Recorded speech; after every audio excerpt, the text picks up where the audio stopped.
Hello friends of the interwebs, thank you so much for being here and joining me today on an extra tender day. My heart feels exposed, my womb is a little bit achy, and I just thought that I would share with you some of my moon cycle rituals. As I have regulated my hormones, it feels less intense and I'm pretty much just achy on the first day like today, and the rest of the cycle I feel pretty capable of doing all of my regular activities, and so that's just been a blessing. Sometimes my moon cycle really feels like a death cycle. It's just heavy and emotional. Other times I feel energized and bright and new, but all I know for sure is that each time I bleed, I learned something new and my awareness is deepened into something that I didn't even realize was there. So I just feel like there's medicine in every single bleed, and I kind of am tuning into my body, figuring out what that is this time around. And it's just a really powerful thing to have no choice but to honor the seasons of Earth and the elements within my body. It's something that I bring so much reverence to now. So yes, I actually woke up at 5:30 a.m. this morning and I just laid in bed for a really long time, and now it's about 7 and I'm gonna make some tea and get my butt outside on the grass.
I'm a savory breakfast gal, but the only time I find myself craving a super sweet breakfast is when I'm bleeding, and this is just a little light something before my meeting, and then I'm gonna make an actual breakfast after. I make this so frequently, these baked nuts, and they just go so quickly because I put them on everything. They're such a great crunchy snack, and they're good for you. And when I'm bleeding, I like to use a heating pad. So I'm just gonna take this meeting and feel really comfortable and comforted by this. I usually put it in front or behind my ovaries and pelvic floor. That feels really supportive. We've been wanting to do like just a little cleanup, just a little bit of an optimization for your stuff. Nothing too crazy, and then of course just check. I really quickly wanted to share what I've been using inside my body to collect my blood, and that is this Ziggy 2 cup by Intumina, who's the sponsor of today's video. And Intumina is an intimate wellness brand offering education and products to help you live your best life even when you're bleeding. And this is the Ziggy 2 cup. It is so comfortable. I have to tell you, one of the best things about this cup is that there isn't a suction seal. I have tried many cups in my day. I have given up on cups, but this one is super soft and wide, so it sits a lot more comfortably inside of you, and it has this little ridge on the end. So what putting this inside of yourself looks like is just squeezing it and then inserting it up back by your cervix, and then pulling it out. You just grab the little rib right here and you carefully pull it out and empty it. Now this is a soft cup, which means that it is a lot more comfortable and can be used during period sex.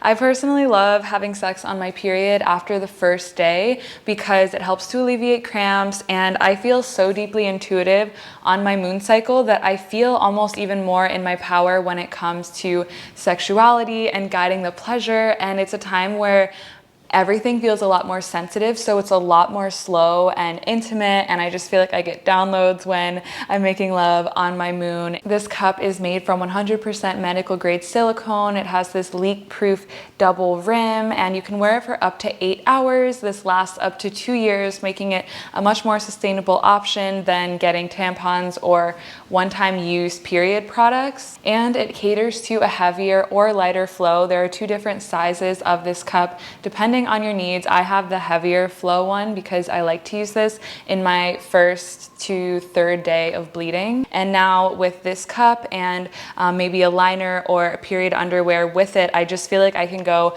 the whole day worry-free and able to do all of my normal activities when I'm bleeding. It really works well for my body. And if you would like to shop Intumina, learn more about their products, you can click the link in my description box down below. Thank you so much to them for sponsoring today's video. Okay, it's time to make my official second breakfast. I'm just gonna make a tofu scramble. I actually don't have as much tofu as I thought that I did, but I really like this because I can mix it with leafy greens. It has a decent amount of protein, and I can put hella turmeric on it, which is anti-inflammatory. So I'm just gonna go ahead and season this inside of this little bowl and crumble it up. I already pressed this tofu, so it's very dry, which is important for a scramble. And I wanted to talk about periods and being around men. I used to not be able to be around men at all the first few days that I was bleeding because I was so sensitive, and I had past partners who would be joking around about stuff that I didn't want to joke about, or my one partner would always scare me and thought that was funny, but I would get actual anxiety from it, and just all the little nuances and tiny things that I just couldn't handle when bleeding. Like, it just took me over the edge. And I just remember feeling like I need to either be alone or just with women. I am getting triggered so easily, and I feel too sensitive to be in your presence, like past partners and things. And then I just started communicating with them exactly how I was feeling, and it really helped the relationship. Mind-blowing, I know, but I didn't know that you could communicate those kinds of needs specifically. Every time I bleed, I'm going to want space the first few days, or I'm going to sleep at a friend's house. That was really helpful. I personally don't like to make tons of plans the first 3 days that I'm bleeding. In fact, I'd much rather spend it completely alone. And that's what I try to do, is just as much as possible be able to be inward and quiet and not be exerting too much social or creative energy, because my body is literally releasing that and I have less life force. For yoni owners, when we bleed, that is the most depleting time for our sexual energy, actually, is releasing the blood, releasing the egg. And for anyone with lingam, it's when they ejaculate, but this is just a really big time of energy loss, so I don't want to be depleting myself even more. Yet there's always, always depending on your hormones, this won't necessarily be the case. You might be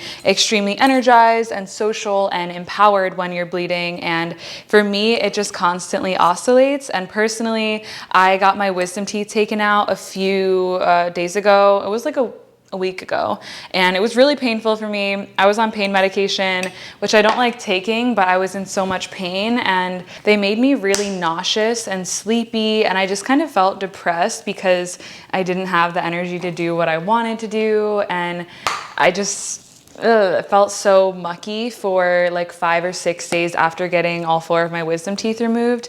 And now that I'm past that phase, bleeding is not feeling like that big of a deal to me, and I feel energized. Like, I feel so newly inspired on this moon cycle. I feel focused and clear and strong and in my power. So it just always oscillates. Last moon, I was crying every single day that I bled. And it's good to just tune into what is impacting your body and your cycle, and noticing patterns and taking note for yourself for what works and what facilitates the most, like the lightest kind of period experience that you can have. And I think that doing routine soul maintenance and checking in with your body and your womb and your heart regularly helps the moon feel a little bit less intense all at once. A lot of times when I bleed, I will clearly get messages on whose sexual energy is still inside me. I will have dreams about them. I will feel like their energy is still lingering in my womb, and that's when I'll do some rituals or some intention setting, like with this bleed,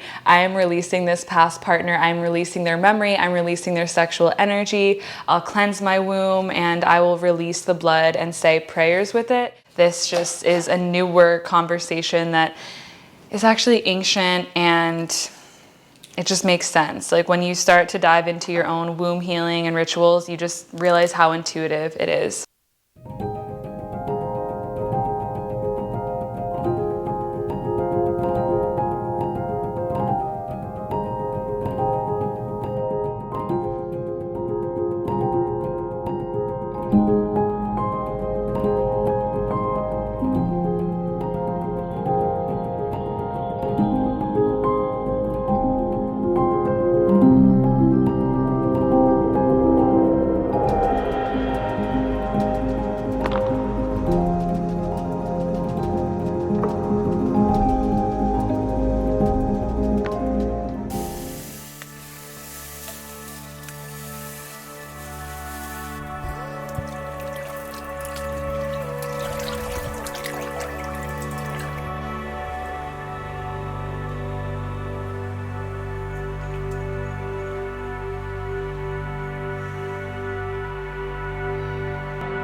I knew I was gonna cry at some point, and of course it was doing therapy. Sometimes it's hard talking about the past or just revisiting things that were heavy, but it's gotten easier and easier for me doing therapy throughout my life, so I'm really grateful for that. But I think I'm gonna end the night here. It's about 8:30. I'm exhausted. I might watch Spy Kids because that movie's been coming up in my field, and I feel like watching something wholesome after that therapy session. So thank you so much for being here and joining me, and I will see you in a video soon. Bye.